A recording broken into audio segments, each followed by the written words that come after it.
everyone. My name is Priscilla Ayala, and I am the Associate Director for HSI Hispanic Serving Institution Initiatives here at the University of Arizona. We are so happy to have you join us today, especially in celebration of HSI Week, hashtag UA HSI Week 2020. So thank you once again for being able to join us. We have a wonderful panel that we have organized for you today. So we'll make sure to get our panelists started, but a few things before we get started, I just want to be able to share some housekeeping items just for you all to kind of know how to participate.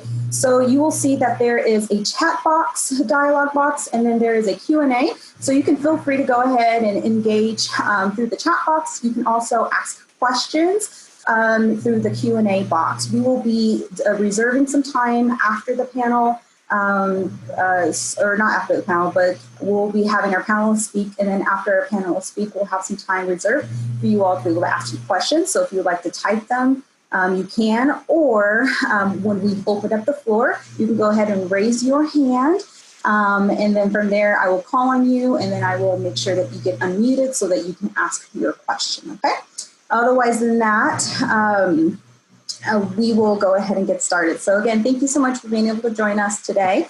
Before we officially start, I'm having trouble with my little PowerPoint here.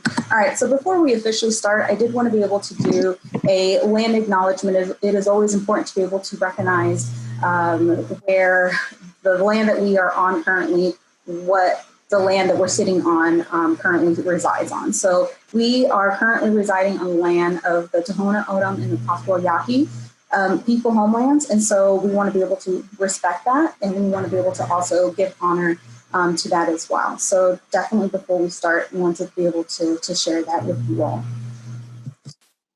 Next, as I kind of mentioned, we are celebrating the Hispanic Serving Institutions HSI Week.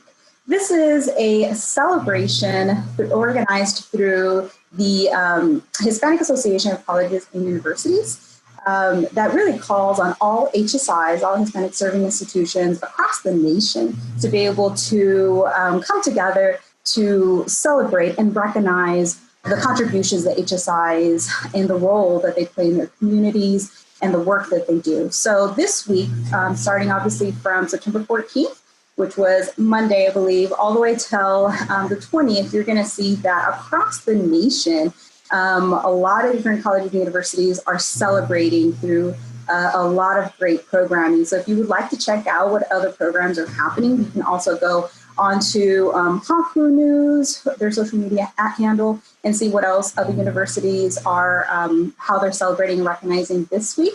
And then for us this week, we are celebrating with a series of panels. So the one today is one of them. And then we do have another one for tomorrow, which I definitely want to be able to invite you all to participate in.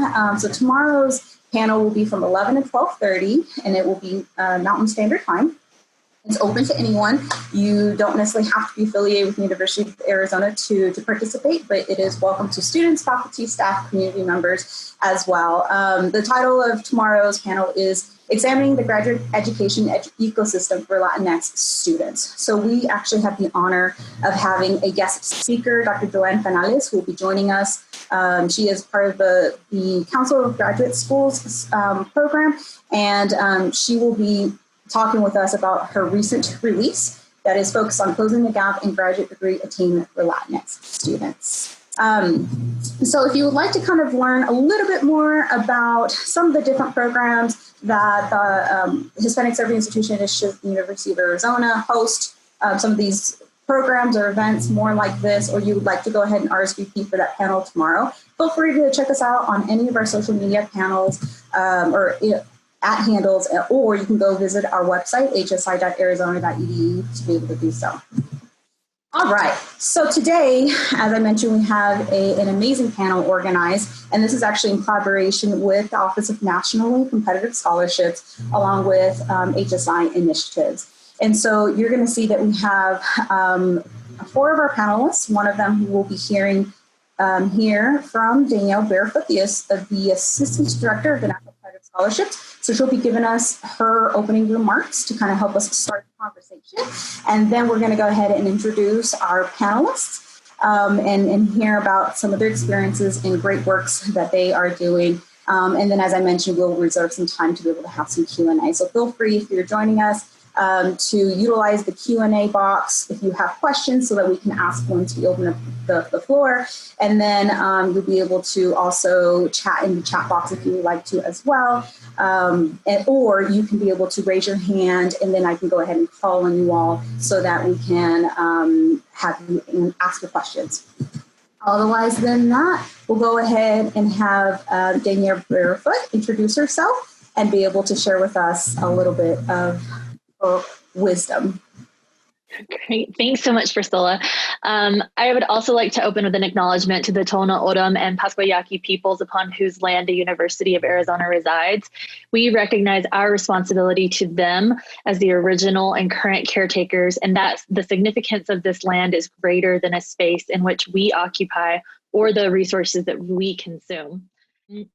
Before I start with my immediate remarks, I'd like to say that the solution to equitability is dismantling the structures that exist that are inherently unequal in the institutions that we operate. So until we have that, we can't actually achieve true equitability. In the meantime, what we can do is have equitable practices and programmings that we use to influence the work that we do.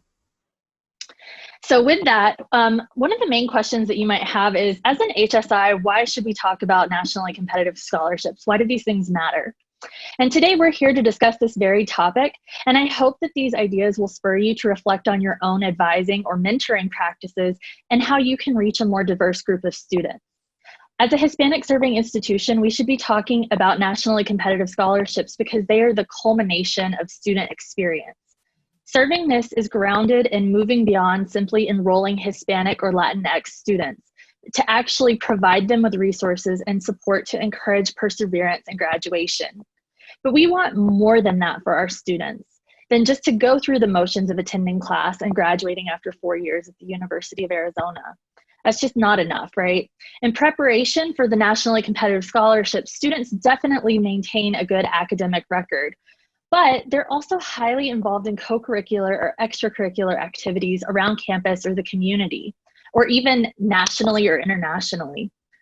Ultimately, I see a close alignment and intentionality behind HSI initiatives and the nationally competitive scholarship missions, in that both offices want to lift up students. And I think that that's part of why we're all here today, is because we do want to support students and help them succeed in all of their endeavors.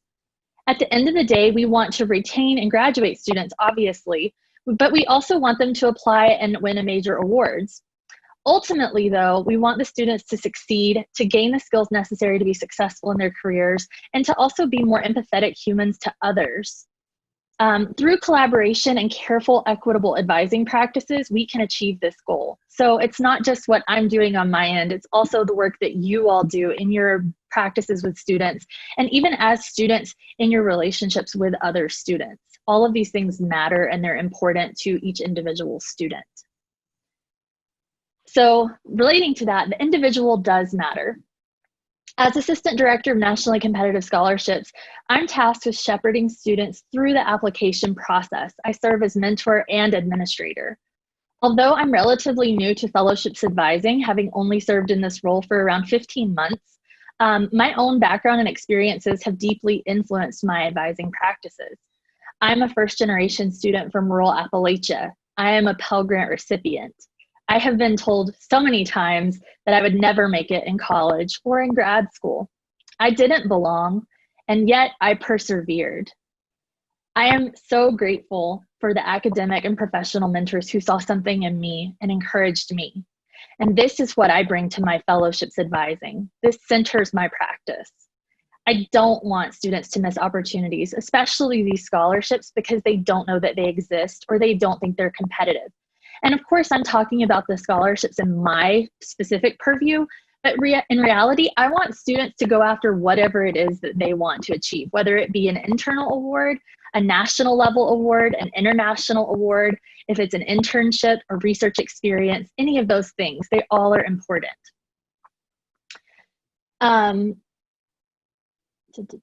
So yeah, I want them to know that their academics and their extracurriculars, their research and internships, their service to others, it matters. I want students to be uplifted so they feel seen and so that they know that they matter beyond just their academics, that they matter as individuals to us, to the community. So in that, I seek all eligible applicants for the 20+ awards that fall under the purview of the Office of Nationally Competitive Scholarships. And this office, ONCS, was established in 2004. It's housed in the Honors College, but it actually serves all students and recent alumni of the University of Arizona. So there's a number of awards that I work with that are both available for undergraduate students and graduate students. And then there's also partner offices across campus, like the Office of Fellowships and Community Engagement in the Graduate College, or even some college level offices like SBSRI, the Social and Behavioral Sciences Research Institute, that also support a myriad of undergraduate and graduate students, and even sometimes faculty. In the 16 years since the inception of this office, ONCS has supported students in their preparation for and application to these nationally competitive awards. While the office has remained small with only one dedicated staff, it has achieved a tremendous level of success. For example, just last year, 53 of our students received national level awards, and of those 53 students, 55% identified as non-white. So, who is a nationally competitive scholar? Historically, many of these scholarships only awarded upper-class white people, mainly men. And if you look at the historical record, that does kind of make sense because of the group of people that were of college age who could afford to go to university, and the intentionality, again, of what a university was, who it was for, and what it was for. But when looking at the awards, most were created by people who were probably racist, sexist, or otherwise problematic, who wanted to create a scholarship, but who still wanted to create a scholarship for the betterment of humanity. Fortunately, over the past decade or so, this has changed as scholarship foundations have assessed their eligibility criteria, their application rules, and the makeup of their selection committees. Some awards have a more strict eligibility criteria, like a certain GPA floor or leadership involvement, service to others. But not every award prioritizes GPA. I work with a number of scholarships that have no GPA requirement or 3.0 or better. In light of COVID-19, there's actually a large trend away from GPA as the most important criteria.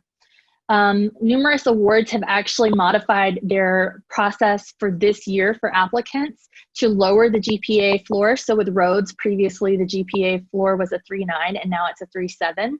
And there more and more scholarship foundations are also accepting pass-fail grades in light, again, of COVID-19. These changes are occurring at the national level awards, but they may also take place at the institutional level. For example, the Arizona Honors College is piloting a standardized test-free admissions process for undergraduates. At the university level, numerous other institutions are also doing this. Other departments and institutions are waiving the GRE or other standardized tests for graduate students as well. So these are important things to keep in mind because that also can be a barrier to who feels like they can apply to something.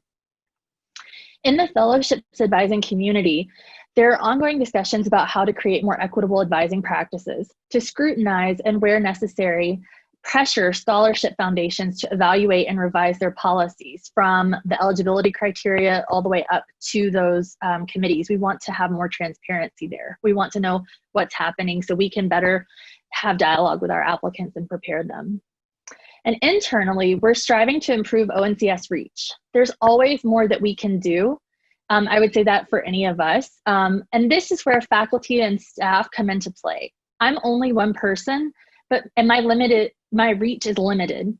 But I rely heavily on faculty and other staff to help connect me with students that they know through their teaching, research, advising, or other campus or community activities. And this is what leads me to equitable advising practices with serving this as a model. So not just thinking about nationally competitive awards, but also other advising practices that we may have.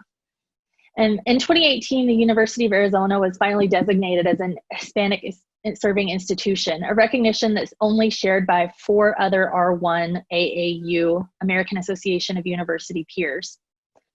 This HSI designation brought with it a new office, HSI Initiatives, and the support from the strategic plan to grow our HSI status and to develop more plans for student support. And the S, as you know, stands for serving and also servingness. And according to Garcia, Nunez, and Sanson in 2019, servingness is a, quote, multi-dimensional and conceptual way to understand what it means to move from simply enrolling Latinx students to actually serving them, quote. Servingness is a critical part of the HSI mission that can spill over into all of our practices, from academic advising to faculty mentoring of students to fellowships advising, like in my office or others, to help create this more equitable institution from our students. We can have some agency and make some of these changes ourselves within the confines of the structure that does exist. One of the biggest challenges that we face is that we are a large R1 institution with a population of roughly 35,000 undergraduates and 10,000 graduate students. Given the sheer size of our campus alone, it isn't likely that we will create those close advisory and mentoring relationships with a large group of students. And this is where servingness comes into play. Understand that the students whom you currently serve, whom you want to serve, understand the students whom you currently serve, whom you want to serve, and assess your practices. I challenge all of you to consider how you serve the students with whom you interact and those who you don't. What changes could you make so that you could have a bigger impact, so that you could reach a more diverse group of students? Are you accessible to students? As a small office, I realize that I am just one person, and I endeavor to partner with other units, faculty, and staff across campus in hopes of connecting to more students. And even other faculty and staff, because having that connection and pipeline is super important. The students will graduate, but the faculty and staff usually stay. So having those relationships is foundational and really important. In my first year, I actually implemented office hours at several cultural centers around campus. I also implemented office hours at the Hillel Center and developed close collaborations with the Graduate College's Office of Fellowships and Community Engagement, the Undergraduate Biology Research Program, or UBERP, the Thrive Center, Social and Behavioral Sciences Research Institute, and HSI Initiatives. I distribute information through many more channels. I'm constantly trying to learn about new channels that I can distribute information. That includes UROC with the Grad College, the McNair program, again, Grad College, ASEMS, which is for students who are minorities in STEM, and MARC, many more programs. These partnerships are important for a few reasons. First, because the Honors Village where my office is located is far away from certain parts of campus. So it's hard for students to get to me in what I call the normal times, in the before times, because a student might be in the middle of classes, and so it's hard for them to come over. Second, it's also a chance for me to better get to know the faculty and staff in those centers or in those locations, and to create these more open channels of communication about students, about the programming that are going on in those centers, because it's something that I care about too. And unfortunately, I want to note this, that the Cultural Center office hours were interrupted as a result of COVID-19, but we are working to revive those hours in a modified digital format, just to see what makes sense for students, because I know we're all overwhelmed by Zoom at this point. But one major concern that I do have that I wanted to share with all of you is that I am concerned that underrepresented students will slip through the cracks because they might have fewer on-campus resources as a result of COVID-19 closures.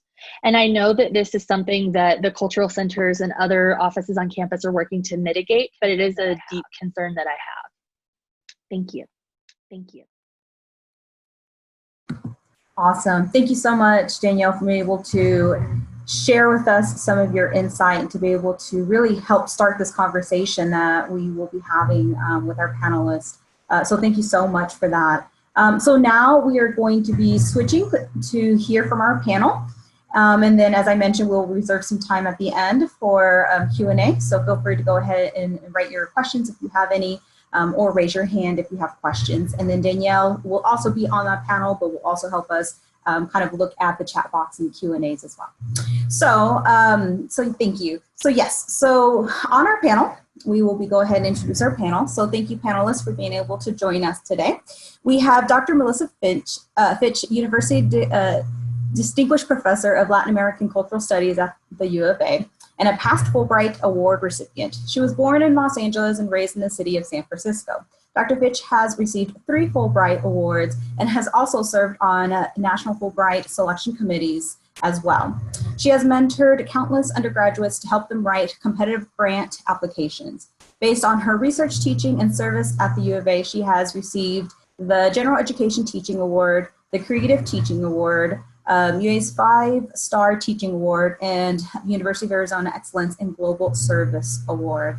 She is the former faculty fellow for the Guerrero Student Center, the Chicano Hispanic Students Association. So thank you, Dr. Fitch, for being able to be with us.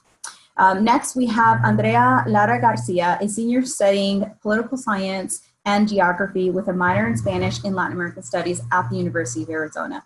She is a native of the U.S.-Mexico borderlands, and due to her leadership and scholarship, she has been recognized as a National Hispanic Scholar, Flint Scholar, and a Truman Scholarship finalist for the 2019-2020 school year. And then next, we have Pablo Rocha, who is a senior studying wildlife conservation and management. Part of the isnt program, Pablo has also been awarded the All Arizona Scholarship when he transferred to the University of Arizona, and is also a Gold Water Scholar. So welcome, panelists. Thank you so much for being with us. So if you can, go ahead and kind of just start us off and share with us a little bit more about yourself that wasn't necessarily mentioned in your bio, and if anything, definitely share with us what makes you resilient.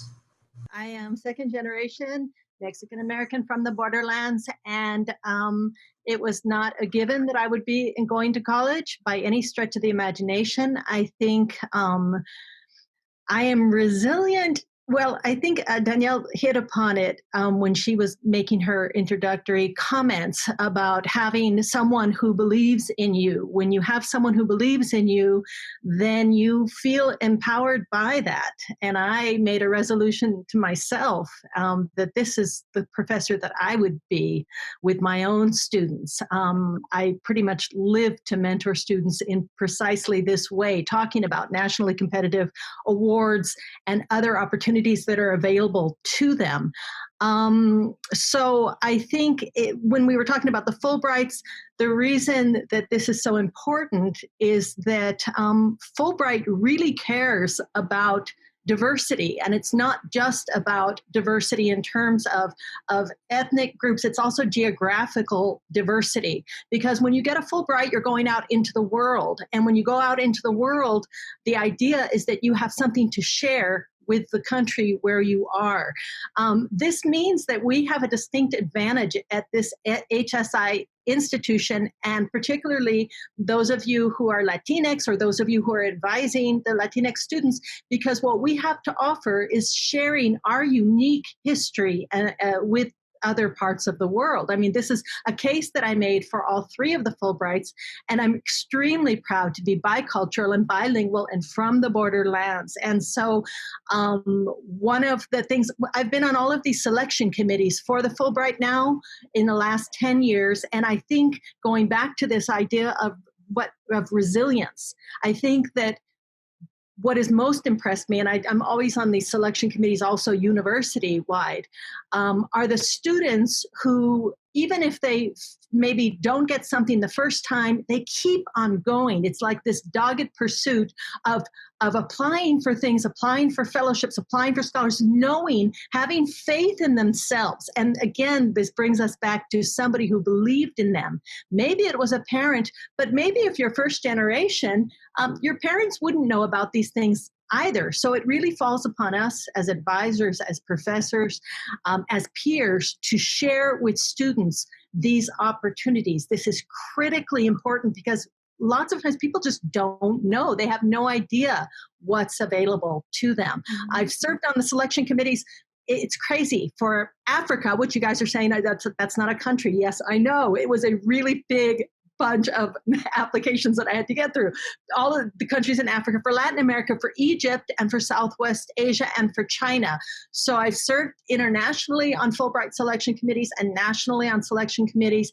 And hopefully there'll be a chance for me to talk about the things that are key that people put in their essays, because this for me is essential. And it's not just about the Fulbright, it's about anything you apply for, any award, graduate school, whatever. There are certain things that are going to make you stand out. And I just want to share like 3 things that are going to make you stand out. So that's where I'll start. I'm sorry, that was too long already.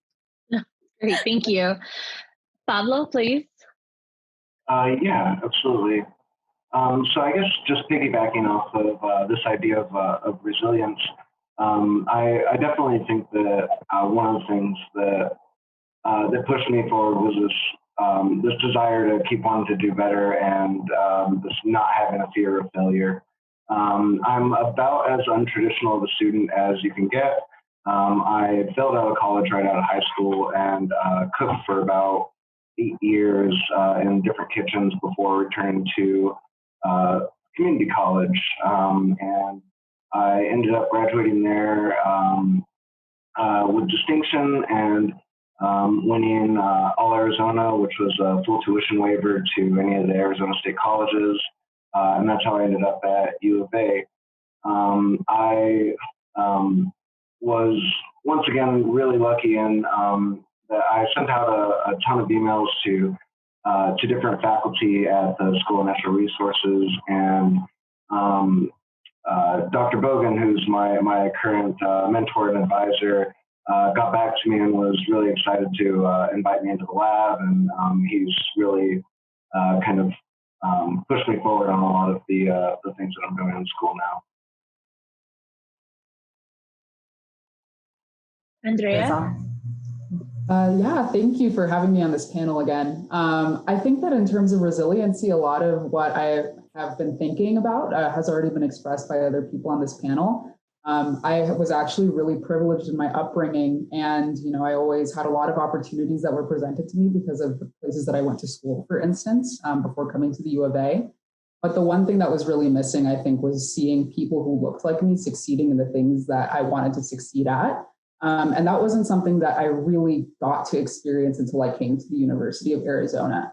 So I think part of resiliency for me then is just being in contact with a community that is really supportive and supportive of your aspirations, and that also is reflective of who you are as a person. And I've been really fortunate to find that more here than I did, in my hometown, which was a really white suburb of Phoenix. I will just add that because I did share a little about myself, I participated, I was a Fulbrighter in 2018, an Open Study Research Award to Chile. And while I was in Chile, I actually applied to a number of writing completion fellowships for my dissertation, and I received none of them. So I am not afraid to fail. And that actually worked out, I guess, okay, because that's how I ended up in this position. And I really enjoy this work because it allows me to help students and encourage them to be resilient. So I really value that. That is awesome. Thank you all. You all have hit on some really important pieces of your experiences, some of your upbringings, and how that also has led to the application or finding out about these applications or need what you're needing, right, for your support. So a question to Andrea or to Pablo, kind of sharing a little bit more of the experiences and scholarships that you had applied for. Can you kind of share with us a little bit about maybe what were some of the things or experiences that helped you while you were applying for these applications, maybe in the preparing for applying for these applications, and then maybe even how you navigated through applying for some of these scholarships? And go. So as far as preparing the actual application, a big thing for both the major scholarships that I won was having a mentor there, was having someone who had my back while I was going through the process. with the All Arizona Scholarship, our PTK advisor was, constantly not only willing to read through my materials, but even periodically checking in and saying like, hey, have you reached out to your references? Have you finished your rough draft of your essay? I'd love to take a look at it. Danielle did a very similar thing with the Goldwater. I got regular emails about reminding us about deadlines coming up, about opportunities to speak with past reviewers to get a better idea of what your application should look like and where your weaknesses are in your applications. And I have no doubt that taking the time to go to talk to him definitely helped me to make it to that next step so that I was actually able to win that. Awesome. Thank you. I want to echo a lot of what Pablo has said. Danielle is a gem. If you're at the University of Arizona, I think that it's really remarkable that we have managed to set up such a great system of support here through the Office of Nationally Competitive Scholarships, and identifying those same organizations or those same sources of support within your community is so important, because that is what is going to bolster you through what can be a really discouraging application process sometimes. So I got a lot of support through the Office of Nationally Competitive Scholarships and through the Honors College as well. I was able to have like a practice, a mock interview before I actually went in for the real thing, which was immeasurably helpful in calming my nerves ahead of time. And though I did not end up getting the scholarship that I applied for, I was a finalist and I was not selected as the scholar for the state of Arizona. Those support systems were also so incredibly helpful to me after the fact, because I realized that I had gained so much experience going through this process, even though ultimately I was not selected as the scholar. Exactly.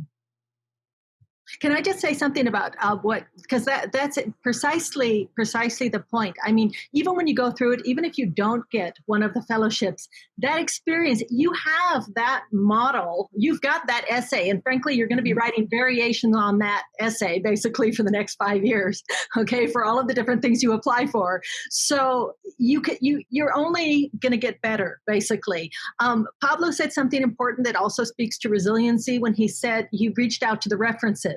An example of someone who's not resilient is the person who sends an email, and when they don't get a response back from the professor, then they don't want to bother them, so they don't write again. I tell students, if the deadline is fast approaching, you send a message every single day until you get a response. And if you still do not get a response, pack a lunch, grab a book, and sit in front of the door of their office until because you just can't mess around with this. And the students that I've had that have been that resilient, like, okay, you told me you would write this letter and then you disappeared.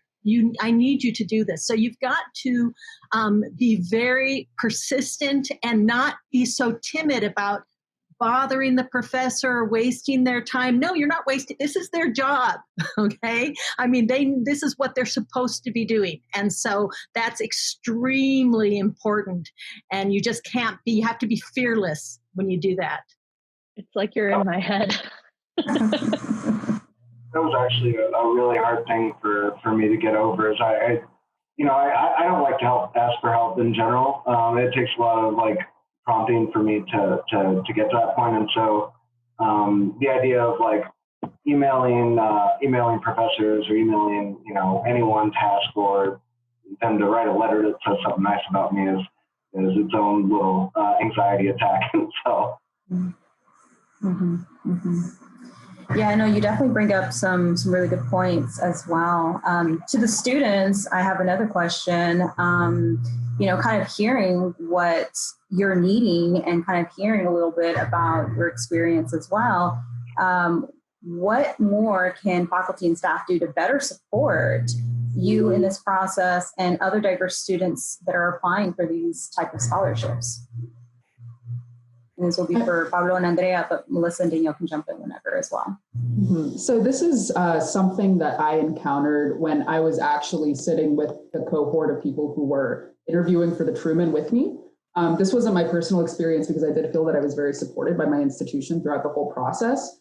But she was also, she's a first generation, Latina who was interested in going into politics. And her university had also set up some resources ahead of the interview to sort of help her get acquainted with what the process might look like.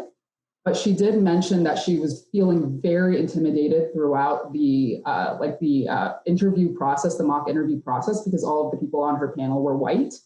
And so even though she was talking about issues that she felt were really pertinent to her community and really relevant to the work that she was doing, she didn't feel as though there was as much understanding as to why she was passionate about her work and what she wanted to do from these people who were, going to be judging her and giving her feedback.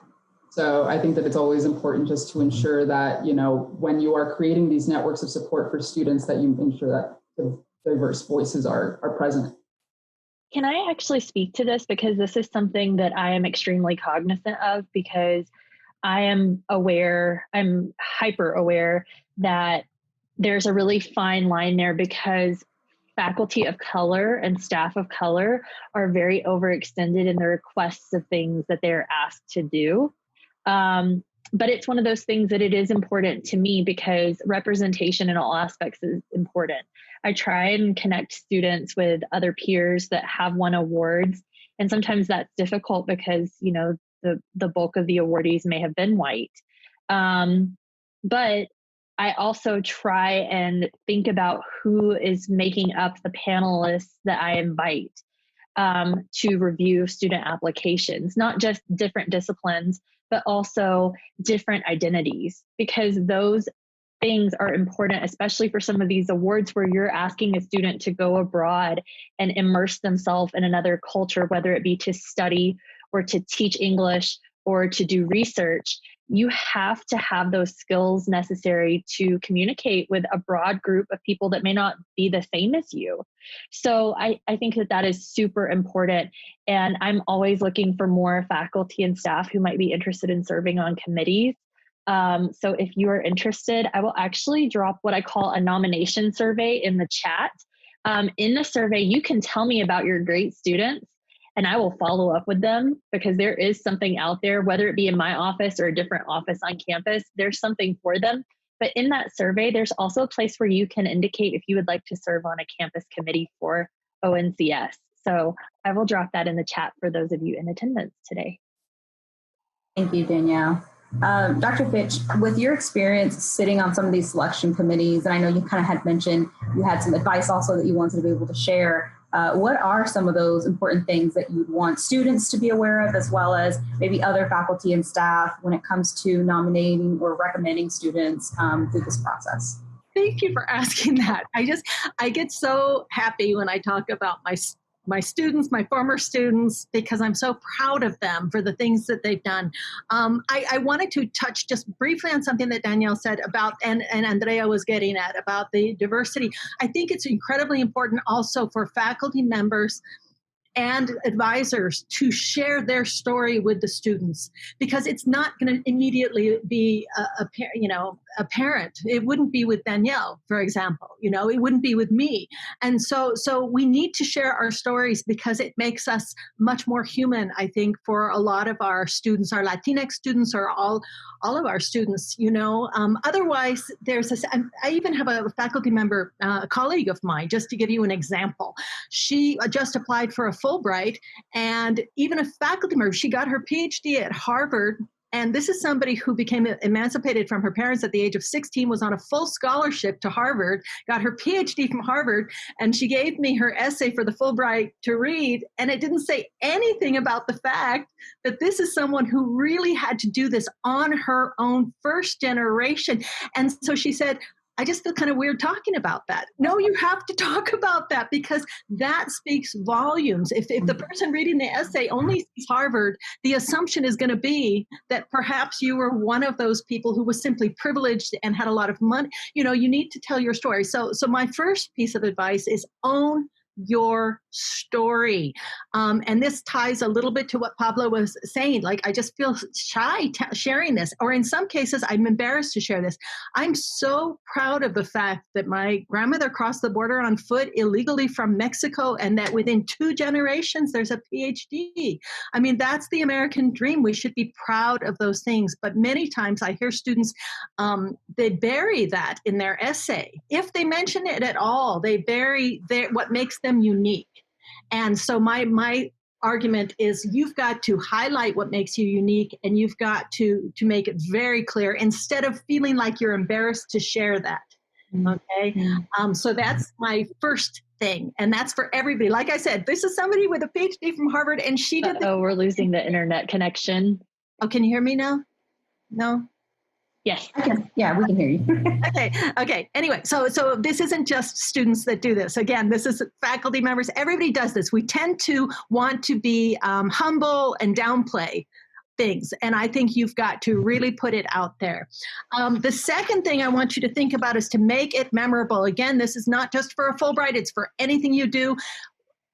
Everybody, if you have a pen in your hand, write this down, write it, tattoo it on your arm. Never use the word passion in your essay, because it is such a cliche and it's so overused and it's become completely meaningless. You convey that in other ways. With all of the committees I've been on, I can remember the first lines and the last lines of many of the best essays I've ever read, and they were memorable. Okay, these were memorable. I just wanted to give you this one example, because this is somebody who got a Fulbright a couple of years ago. He was a Fulbright to Columbia. And I remember when I read his essay, after reading a million essays, I just practically jumped in the air. It starts, "My favorite organ is the heart. The organ relies on communication thousands of times per second, as complex cells within it allows its cells to beat harmoniously, keeping humans alive as well. I see many similarities between the heart and the country of Colombia." So I'm reading this going, you do? Really? Okay. Tell me more. Tell me more. Exactly. So I made the reader want to keep reading. Exactly. And that's the point I wanted to make. That's exactly, Danielle, the point I want to make. Because the reader is half asleep. They've read already 1,000 essays that all sound exactly alike and that all talk about passion. And so it's like, and then you read this and you wake up. I just want to read his last sentence, because what he then did was take you through how the similarities and everything. And you're really fascinated by this. And at the end, he says, I would like to find out about what makes the heart of Colombia beat. It's a no-brainer. He immediately got it. He was in Medellin, and so we were actually there at the same time last year. I mean, this is the kind of thing that stands out. Jack Kimball Barnes was a former Flynn, got a Fulbright to Spain, became MBA Student of the Year when he was there. He wrote to me because I said, "What's your advice for people when they're applying for anything?" And he said, "Be different. Say something unique." He said he always will, because he's always on these selection committees too now. And he said he always will give the benefit to the person who has a story to share, who owns their story, who brings you in as the reader. So I think that is key. Be proud of who you are and share that. And I want to just add to this, for students from different groups, it might be hard to talk about yourself. You might not be comfortable. It might not be something in your culture that you are comfortable doing, but that's something that hopefully we in our roles can encourage you along the way to do that and kind of tease that out of you, because ultimately you have to talk about yourself. The reviewers only will get a few pages. They only get what you tell them and what your letters tell them. So you have to be compelling and you have to tell your story, because nobody else can tell it but you. And that is so true. So just kind of looking at the time, I have one more question that I want to be able to ask the students, and then we'll open up the floor for some Q&A. But also I want to ask kind of just last words that you all would like to share. But with my students, so with Andrea and Pablo, in learning about these opportunities, right, and building your support systems, what if you can kind of share maybe what is something that you wish you would have known before applying and preparing that you would like to be able to share some insight with future students and candidates that are applying for these scholarships? And then what are some things that you will carry with you, again, that you want to be able to kind of just impart with folks today? Now be for Andrea or for Pablo. I think one of the big things that I would have liked to have known, but before I had even learned about the opportunity, was just that kind of echoing what Melissa was saying, was that my background isn't a hindrance. A college dropout who was a cook in a kitchen for 8 years doesn't make me less than, and doesn't unqualify me for those sort of scholarships. And so it took a lot of prompting the first few that I applied for, and then receiving those actually gave me the courage to apply for the bigger ones that I did later. And so I feel really lucky that I had won those first few, because I don't know that I would have continued on if I had. That's awesome.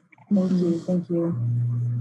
Yeah, so kind of similar to what Pablo said, I think that something that I wish that I had, I guess, heard more prior, or like throughout the application process, is that no one can take your achievements away from you. I think that especially when it comes to students who are applying to these scholarships from underrepresented backgrounds, sometimes you hear, especially from, your peers or people who are competing with you, although I don't think that you should ever think of it in that way. People who are competing with you, that, if you get picked, you're a diversity pick, right? Or you're an affirmative action pick, right? This is something that that I actually heard quite often, not so much once I got to college, but in the process of applying to college when I was in high school. So I think that, every win that you have, whether it's not a nationally competitive scholarship, whether it's just a really good grade in the class, these are things that you should feel super proud of, and that should empower you to keep moving forward. And to just never think of yourself as anything but a success. Yes. Absolutely. Melissa and Danielle, if you want to share maybe just some last words before we open up the floor to our Q&A. Just thinking about what Andrea was saying and Pablo, I mean, that I think a lot of us have heard that. I know I heard that. I heard that all the way through college. Heard that when I was on the job market. Oh, you got those interviews because you're a Latina, and it's really hurtful. So you have to build that resilience. Going back to Priscilla's original question, we have to be resilient and say, you know what? I got it because I worked really hard, and I'm also damn smart. I mean, and you know what? If this doesn't come through, I'm going to keep on applying because I'm going to be proud of my achievements. And even if this one doesn't come through, the next one might come through. I mean, so that is my advice. I hope that any faculty or advisors who are watching us are telling all of our students this. But again, Priscilla, the cultural issue is one. I mean, there's a sense of feeling shy about doing this, shy in the sense that you need to hide these things or be humble about them. No, go all out. Everyone should be applying for these things, and we need to encourage everyone to do so. So that's all I want to say. To the applicants, what I would say is, don't be afraid to put yourself out there. It is scary. It is really scary. It can be terrifying to put yourself out there and submit something and know that somebody else is reviewing and making decisions about, what it is you're presenting about yourself, or about the things that you want to do or hope to do, or that you're passionate about. But don't be afraid to put yourself out there. You never want to look back and say, wow, I really wish I had applied for that, or I wish I had gone on that trip, or that study abroad experience, or done that research, or had that internship. So put yourself out there, and that can be hard, but you have support mechanisms here on campus to do that. To faculty, staff, advisors that may be here, I have some just quick tips for you. The number one thing I would encourage you to do is evaluate your biases and practices, because self-reflection is the most important thing to better serve other people. So understanding what unconscious biases you might have in your own, perceptions. Approach your advising and mentoring from a servingness perspective. Mm-hmm. Meet students where they are. Get to know students. I know that everybody is really busy, but like Dr. Fitch was saying, working with the students is her favorite part of her job. And I would definitely echo that. And I know for most of us, we would say that too. But when you get to know students, let this develop organically, and don't make students feel like they have to out themselves. So, share about yourself, and then hopefully they will open up to you. Sometimes I have to drag these things out of applicants, and I'm like, why didn't you tell me this sooner? That changes your whole application. Mm-hmm. Of course you need to say these things. Also, knowing your campus networks and resources. I know that, we're kind of disparate here because we are so large. So it can be hard, I never heard about that office or that one thing, or that's new. What is that? So it can be hard to have those channels, but there's a lot of us in dialogue, and we are always happy to welcome you into that fold. And if you see something special in a student, tell them, encourage them, tell somebody else. Send me an email, send Priscilla an email, send Melissa an email, send Marla an email, send somebody an email that can help them get to where they might want to go. If you might not be that exact person, because by telling somebody else, you can put that student on the path. I cannot tell you how many students email me 3 days after a campus endorsement interview or after a national deadline, and they might have been a perfect fit for something, and then they missed their chance. And then they might have to wait an entire year to reapply, or else, they may not even be able to reapply because they might not be eligible anymore. So just keep those things in mind. Just when you see something special in somebody, tell them. That's awesome. Thank you. So I'm going to go ahead and unmute Danielle Payne. She had raised her hand earlier and she had a question. So Danielle Payne, if you want to go ahead and speak. I think I've unmuted you already. I think so. Yeah, Danielle? I apologize. I'm on campus while I was leaving campus, so I hit that in error. I'm sorry. Oh, no worries. No worries. Perfect. Well, thank you. If you do have a question after the fact, you can email oncs@arizona.edu. And if I can't help you, I will definitely direct you to someone who can. Thank you. There's another question. I feel embarrassed to ask for help about fellowships. I mean, I have all the success as a grad student in scholarships, but I don't know where to start for a fellowship. Why do we want fellowships if we already have full tuition scholarships through grad school? The one thing that I would say is most of the time, guaranteed tuition for grad students would only be for around 4 years or 8 semesters. So you need to keep in mind what happens beyond those first 4 years of your doctoral program, or if you're a master's student, what happens if you're only funded, 2 years of your master's and the first 2 of your doctorate. I would say put yourself out there, even if you do have full funding, even something like the NSF, which Shelley Hawthorne-Smith works on. She's here on the call today. She's in the Office of Fellowships and Community Engagement. The National Science Foundation has a graduate fellowship program for students, and that covers the first, 3 years of grad tuition. So that goes away after the first few years. It's important, especially if you want to be involved in academia beyond that, you have to show that you can write grants. Exactly. And even if you're not in academia, in a lot of fields, you might still have to write grants. And it doesn't hurt to be a strong writer. That's a skill that you will always use. But more importantly, you should keep in mind that the funding is not necessarily guaranteed beyond those 4 years, maybe, especially at a state R1 school.